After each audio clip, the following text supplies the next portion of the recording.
Hello students, and this is Rani ma'am and welcome you again to another series of grammar. ठीक है, comment box में मैंने बच्चों का कमेंट्स देखा, बहुत अच्छे अच्छे बच्चे जो डिमांड कर रहे हैं मैम ग्रामर की, काफ़ी कमेंट्स आ रहे हैं, ग्रामर का ही है और साथ में फ्रेजल वर्ब है, फिक्स प्रेपोजिशन है, तो बहुत सारे डिमांड्स हैं। लास्ट क्लास में मैंने आपका लास्ट सेशन में जो कि आपको आगे मिल जाएगा और भी कि प्रेपोजिशन का ग्रामर सीरीज शुरू किया है। इसके पहले तो आपने प्रेपोजिशन फिक्स वगैरह सब देखा होगा। प्रेपोजिशन का अभी आपको मिल जाएगा, अभी हमने किया है प्रेपोजिशन का ऑफ, डबल एफ। आज हम स्टार्ट करेंगे सिंस एंड फॉर। ये एक प्रेपोजिशन का बहुत इंपॉर्टेंट पार्ट है। यहाँ से आप देखोगे छोटे से छोटे एग्जाम में ना, अगर प्रेपोजिशन से उन्हें एरर पूछना है तो सिंस एंड फॉर को ये यूज करेंगे। ठीक है, now let's start with since and for. Very important topic. Since and for को मैं आपको फिर से टेंस में भी पढ़ाऊंगी। ओके, बट टेंस जब हम पढ़ेंगे तो उसमें टेंस वाले एग्जाम्पल्स करेंगे। At present let us do the examples of preposition. Okay, first of all students ध्यान रखना है कि जो सिंस एंड फॉर होता है ना, ये एक ऐसा वर्ड है जो प्रेपोजिशन का भी काम कर सकता है और कंजंक्शन का भी। ठीक है, वो आपको सेंटेंस देख के डिसाइड करना है कि कहाँ प्रेपोजिशन का काम कर रहा है और कहाँ कंजंक्शन का काम कर रहा है। जैसे मैं आपको कुछ सेंटेंसेस देती हूँ, पहले तो हम देखते हैं कि ये वर्ड किसका किसका किस तरह से यूज होता है और फिर हम चलेंगे कि ये है क्या, क्यों यूज किया जाता है इसमें। If I write the word, जैसे लिखा मैंने, he has been working since Monday.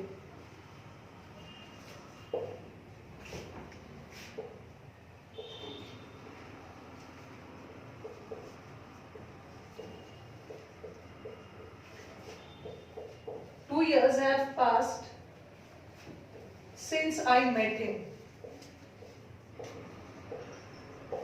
And then I write the word since he was absent, he could not do the work. पहले तो आपको पता होना चाहिए कि ये सिंस एंड फॉर कौन सा पार्ट ऑफ स्पीच है। Noun, pronoun, adverb, adjective, preposition, conjunction, कौन सा पार्ट ऑफ स्पीच है। फिर हम देन उसके बाद पढ़ेंगे ये है क्या, बहुत सारे एग्जांपल्स करेंगे कहाँ सिंस का यूज होगा, कहाँ फॉर का यूज होगा। पहले देखो यहाँ पे मैंने सिंस यूज किया, यहाँ भी सिंस यूज किया और यहाँ भी सिंस का यूज।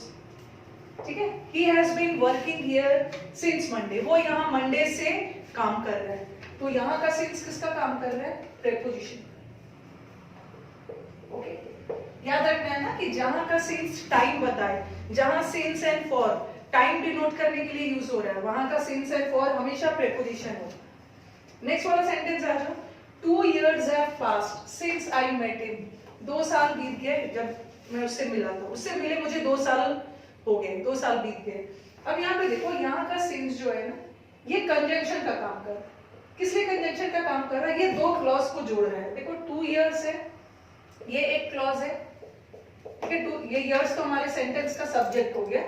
ठीक है, ये जो हमारा years है ये हमारे सेंटेंस का सब्जेक्ट है और have passed वर्ब है, और सब्जेक्ट वर्ब मिलके क्या बना रहे हो, क्लॉज। यहाँ देखो I met him, ये भी एक क्लॉज है, सब्जेक्ट और वर्ब मिलके क्लॉज बना रहा है, और इन दोनों क्लॉज को जोड़ने का काम कौन कर रहा है, सिंस। तो यहाँ पे सिंस कंजंक्शन और यहाँ का सिंस टाइम बता रहा था, इसलिए यहाँ का सिंस प्रेपोजिशन। नेक्स्ट आ जाओ, since he was absent he could not do the work. यहाँ सिंस का मतलब अलग हो गया, चूंकि वो एब्सेंट था इसलिए वो काम को नहीं कर पा रहा। यहाँ का सिंस चूंकि क्या बता रहा है, कारण बता रहा है। ठीक है, तो यहाँ का सिंस कंजंक्शन। और कैसे पता चला कि ये कंजंक्शन आगे भी ये दो क्लॉज को जोड़ रहा है, he was absent और he could not do the work। Suppose sentence ऐसा होता, ऐसा मैं लिखती, he was absent और फिर मैंने लिखा होता he could not do the work। ये दो सेंटेंस। ठीक है, एक तो he was absent है और दूसरा he could not do the work। और इस दोनों सेंटेंस को जोड़ने के लिए मैंने किसका यूज किया है, सिंस का। तो यहाँ सिंस किसका काम कर रहा है, कंजंक्शन का काम कर रहा है। यहाँ भी सिंस क्लॉज को जोड़ रहा था, कंजंक्शन का काम कर रहा है। बट यहाँ का सिंस है ना, टाइम से रिलेटेड है, तो यहाँ का सिंस प्रेपोजिशन। तो होपफुली स्टूडेंट्स आपको क्लियर हो गया होगा कि सिंस एंड फॉर सेंटेंस में कैसे कैसे यूज करते हैं और क्या बताता है। सिंस एंड फॉर प्रेपोजिशन भी है और कंजंक्शन भी है। बट आज हम जो सिंस एंड फॉर को डील करने वाले हैं, that would be in relation to preposition. ठीक है, सिंस एंड फॉर को प्रेपोजिशन के रूप में कैसे यूज करते हैं। चलो अब मैं स्टार्ट करती हूँ। अभी तो हमने देखा दोनों कंजंक्शन भी हो सकता है, प्रेपोजिशन भी हो सकता है। जैसे कुछ बच्चों के दिमाग में आ रहा होगा फॉर से रिलेटेड, जैसे मैंने ऐसा सेंटेंस दिया, he has been working for 2 years, वो 2 साल से काम कर रहा है, यहां भी मैंने for the. he could not come for he was ill, वो नहीं आ पाया क्योंकि वो बीमार। दोनों जगह देखो, यहाँ भी फॉर है, यहाँ भी फॉर है, but he has been working for 2 years। यहाँ का फॉर क्या बता रहा है? टाइम, 2 साल से काम कर रहा है। और जहाँ का फॉर टाइम बताया ना, वहां फॉर किस सेंस में यूज किया है? प्रेपोजिशन के सेंस में। बट यहाँ देखो he could not come for he was ill, वो नहीं आ पाया क्योंकि वो बीमार था। तो यहाँ का फॉर क्या बता रहा है? रीजन। और यहाँ का फॉर देख लो, he could not come और he was ill, इन दोनों को जोड़ रहा है। तो यहाँ का फॉर क्या है? कंजंक्शन। तो अभी तक तो हमने देखा कि ये सिंस फॉर कंजंक्शन भी हो सकता है, साथ में प्रेपोजिशन भी हो सकता है। बट यहाँ सिंस हम टॉपिक अभी प्रेपोजिशन डील कर रहे हैं, तो इसे टाइम के सेंस में यूज करेंगे। बहुत इंपॉर्टेंट टॉपिक है ये, important preposition no doubt important topic है और नेवर एंडिंग टॉपिक है। जितना भी पढ़ते जाओगे ना कुछ लगेगा छूटा हुआ है। प्रेपोजिशन का ही सबसे इंपॉर्टेंट टॉपिक है सिंस एंड फॉर। और आप स्टूडेंट्स देखोगे कि जनरली हम टाइम बताने के लिए 2 चीज का यूज करते हैं, ठीक है? टाइम डिनोट करने के लिए या तो हम एक पॉइंट का यूज करेंगे टाइम बताने के लिए, या किसी पॉइंट का यूज करते हैं, या किसी लेंथ का यूज करते हैं, ठीक है? लेंथ बता रही हूँ, अभी क्लियर कर रही हूँ। एक पॉइंट का यूज करते हैं और एक लेंथ का। और जब भी length, duration, length of time बताते हैं तो उसके लिए क्या यूज करते हैं? फॉर। और जब भी पॉइंट बताते हैं तो उसके लिए सिंस यूज करते हैं। सपोज मैंने अपना काम स्टार्ट किया 2015 में। 2015 क्या है? एक फिक्स पॉइंट, और पॉइंट कभी भी मूव नहीं करता है। मूव क्या करता है? वो लेंथ, वो ड्यूरेशन। मैंने अपना काम स्टार्ट किया 2015 में और मैंने इसे खत्म किया 2017 में। तो 2015 क्या है? ये एक पॉइंट ऑफ टाइम है, और 2017 भी एक पॉइंट ऑफ टाइम है। और इस 2015 से 2017 आने में कितना समय लग गया? 2 years। और आपने देखा होगा, मैंने अभी बोला कि हम टाइम बताने के लिए या तो पॉइंट का यूज करते हैं या तो लेंथ का। तो ये हमारा क्या था? Fixed point of time. 2015 कहीं नहीं मूव किया, 2015 अपनी जगह पे। मूव क्या किया? 15 से 16 आया तो 1 साल हुआ, 16 से 17 आया तो 1 साल और बीता। तो मूव हमारा ये ड्यूरेशन, ये लेंथ किया। तो ये तो फिक्स था, ये तो अपनी जगह पे था, बट इसको कवर करने में 15 से 17 आने में कितना टाइम लगा? 2 साल। तो 2 साल हमारा क्या हो गया? ये लेंथ ऑफ टाइम, ठीक है? ये पॉइंट से ये पॉइंट आने में लेंथ कितना कवर हुआ? 2 साल का। तो इस लेंथ ऑफ टाइम को हम क्या बोलते हैं? लेंथ ऑफ टाइम के लिए क्या यूज करते हैं? फॉर, ठीक है? और पॉइंट ऑफ टाइम के लिए जो कि फिक्स्ड है, जो कि डेफिनेट है, उसके लिए क्या यूज करते हैं? सिंस। सपोज किसी बच्चे ने काम स्टार्ट किया है 2 बजे, 2 PM में, और उसका 2 PM में एग्जैक्ट कितने बजे स्टार्ट किया? 2 PM। तो 2 PM क्या है? हमारा फिक्स पॉइंट ऑफ टाइम है, और उसने अपना काम खत्म किया 6 PM में। 6 PM में एक फिक्स पॉइंट ऑफ टाइम है, और 2 बजे से 6 बजे आने में कितना टाइम लग गया? 4 घंटे लगे, ठीक है? 4 आवर्स लग गया। तो 2 बजे वाला तो अपना फिक्स जगह पे था, और जो फिक्स पॉइंट है, जो मूव नहीं कर रहा है, जो डेफिनेट है, उसके लिए हम क्या यूज करते हैं? Since 2 PM। बट 2 बजे से 6 बजे आने में उसने एक अंतराल कवर किया, एक ड्यूरेशन कवर किया, एक लेंथ कवर किया, और उसी लेंथ को हम क्या बोलते हैं? किसका यूज करते हैं? फॉर। तो दैट इज फॉर 4 आवर्स, ठीक है? तो अभी मैं इसमें बेस बहुत सारे एग्जांपल दे रही हूँ। जैसे और भी एक ले लेते हैं, किसी ने अपना काम स्टार्ट किया जनवरी से, ठीक है? और उसने अपना काम खत्म किया मार्च में। तो जनवरी तो एक फिक्स पॉइंट है ना, तो फिक्स पॉइंट के लिए हम क्या यूज करते हैं? Since January. बट जनवरी से मार्च आने में, फरवरी मार्च आने में 2 months लग गए, ठीक है? मार्च भी अपनी जगह पे फिक्स्ड है, जनवरी भी अपनी जगह पे फिक्स्ड है, बट जनवरी से मार्च आने में उसने कितना लेंथ कवर किया? 2 months। तो इस लेंथ के लिए, इस ड्यूरेशन के लिए हम किसका यूज करते हैं?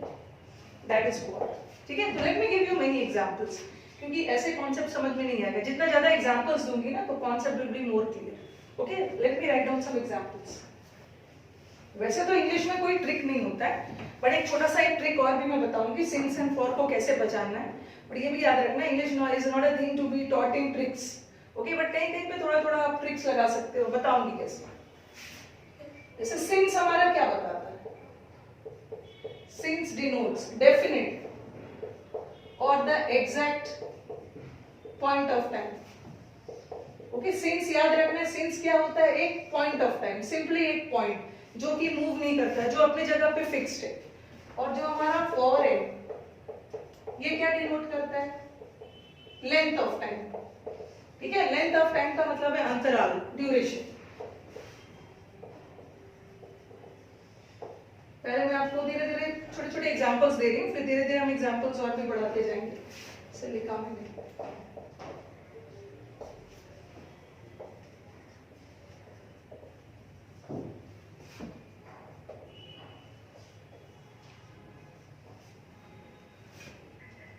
अभी हमें सिंस एंड फॉर में से डिसाइड करना है।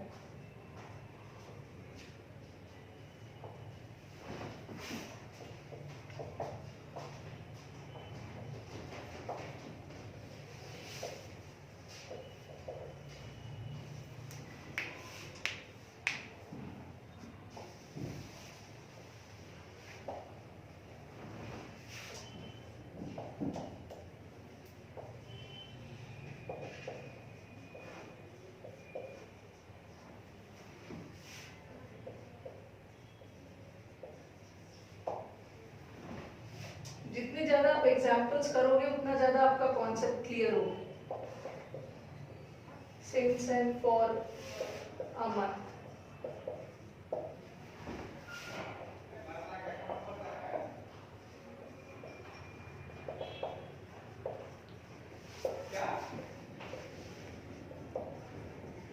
okay, now let us discuss, we'll do some more examples.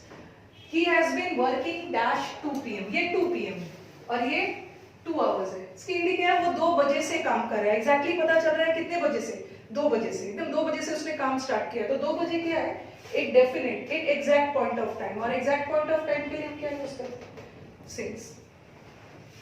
But यहाँ पे क्या लिखा है मैंने, वो 2 घंटों से काम कर रहा है। तो 2 घंटा क्या है, 2 घंटा एक ड्यूरेशन है, 2 घंटा एक लेंथ है, अंतराल है। तो 2 घंटों के लिए क्या यूज करोगे, for 2 hours.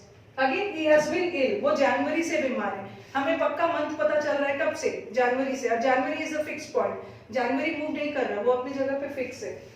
This is since. But वो 1 महीने से बीमार है, 1 month. 1 month is what, 1 month is a duration comprising 30-31 days. तो ड्यूरेशन के लिए क्या यूज करो, 4। अब नीचे ये दोनों सेंटेंस दो, वो 1 महीने से बीमार है। वो 1 महीना में कोई महीना भी हो सकता है, जनवरी से फरवरी भी हो सकता है, मार्च टू अप्रैल भी 1 महीना हो सकता है।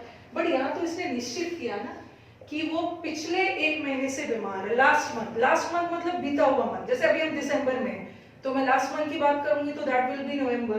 तो यहाँ तो डेफिनेट बता दिया ना, कौन सा मंथ, लास्ट मंथ। तो डेफिनेट के लिए तो हम क्या यूज करेंगे, सिंस। थोड़ा बहुत मैं और भी इसी में समझा रही हूँ आपको।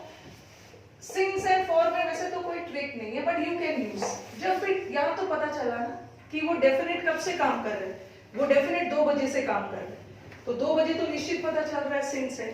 बट यहाँ पे देखो, मैंने बोला कि वो 2 घंटों से काम कर रहा है। तो 2 घंटा कोई भी हो सकता है, 2 घंटे में हो सकता है 2 बजे से 4 बजे भी हो सकता है, 4 से 6 भी हो सकता है, 6 से 8 भी हो सकता है। तो ये कोई भी 2 घंटा है, ये निश्चित नहीं है।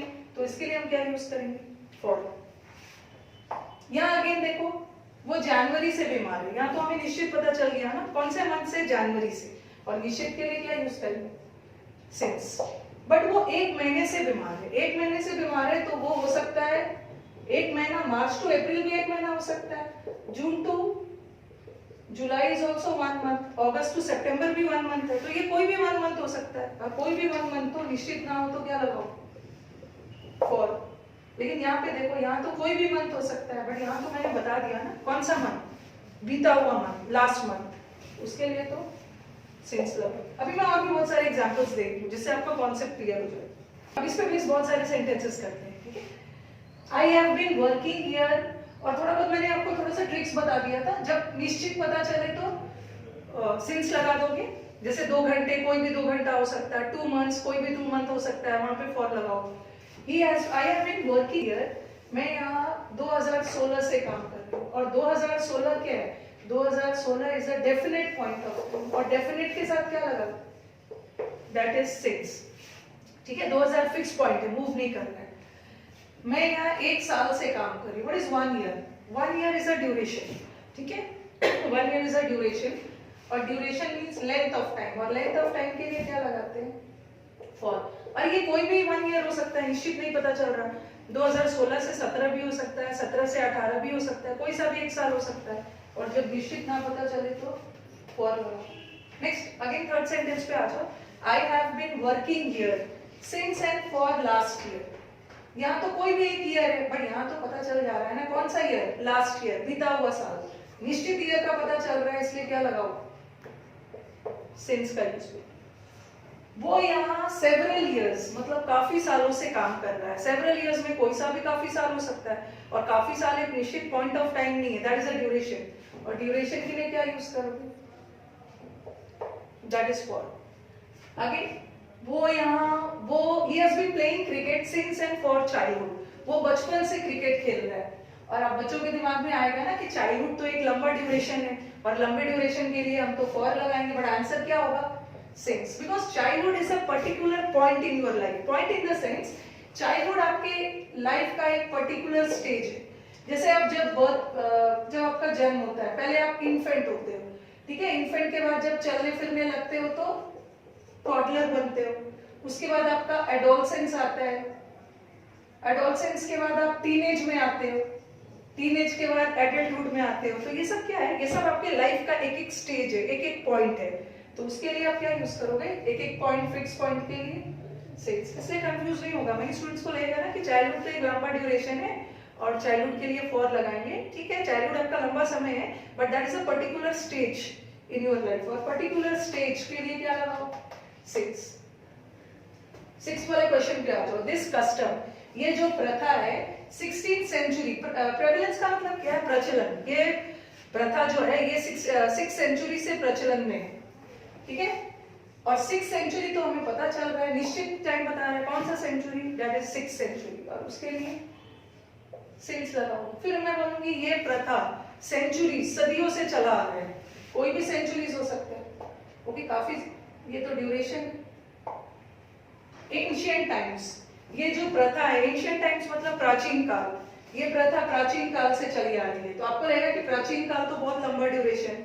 अगेन हम लोगों ने अपनी हिस्ट्री में टाइम को भी डिवाइड किया है ना, पहले हमने एक एंशिएंट पीरियड रखा है, फिर मेडिवियल रखा है, फिर मॉडर्न रखा है। तो all these are also definite period, ठीक है। एंशिएंट पीरियड भी एक डेफिनेट फिक्स पीरियड था। तो for definite and fixed what do we use, since ancient times, okay. Next, this custom has been in prevalence dash time immemorial, ये भी हमारे exam में कई बार आ चुका है। टाइम इमेमोरियल का मतलब होता है फॉर अ लॉन्ग टाइम, सदियों से। ये प्रथा सदियों से चली आ रही है, और आपके दिमाग में आ रहा होगा कि सदियों से चली आ रही है तो फॉर होना चाहिए, बट इसमें भी क्या होगा, सिंस। और ध्यान रखना है कि time immemorial is a phrase, ठीक है, जो हमेशा हमेशा अपने साथ सिंस लेता है। बट टाइम इमेमोरियल के साथ एक चीज आपको स्टूडेंट्स और ध्यान रखना है कि कई बार आप देखोगे ना कि टाइम इन मेमोरियल के साथ हम फ्रॉम का भी यूज करते हैं, वो भी सही है, ठीक है। टाइम इन मेमोरियल का मतलब होता है काफी लंबे समय से, सदियों से।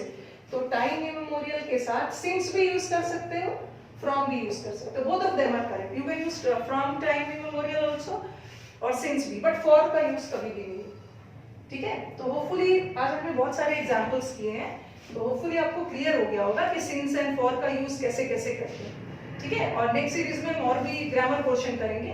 And I hope you people are enjoying the videos. Comment box पे तो अपने कमेंट्स देते रहिए, and people like the video and share it among your friends so that maximum लोगों को इसका एडवांटेज मिले।